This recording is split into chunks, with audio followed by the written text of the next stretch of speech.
رحمن رحيم পরওয়ারদিগার আলম পবিত্র জিলহজ মাসে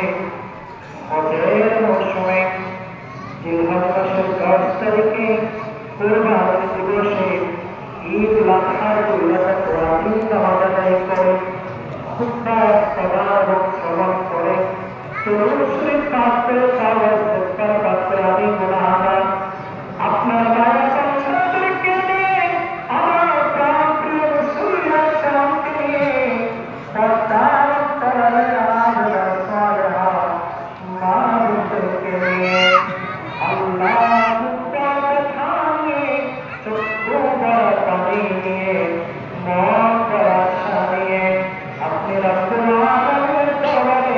দুটি হাত বুঝাই বসে দাঁড়িয়ে দিলাম।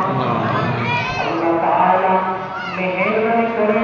আমাদের নামাজ রুকু সিজদা তিলাওয়াত তাসবিহ তাহলিল আমাদের খুতবা দরুদ শরীফ তাওবা ইস্তিগফার কবুল আর মঞ্জুর করে দিন।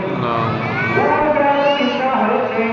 আপনার দরবারে আমাদের খাতিরে দয়াল ও বুজুর্গ পায়ের মাফ করে দিন। কোটি কোটি করে বৃদ্ধি করে দয়াল ও বুজুর্গ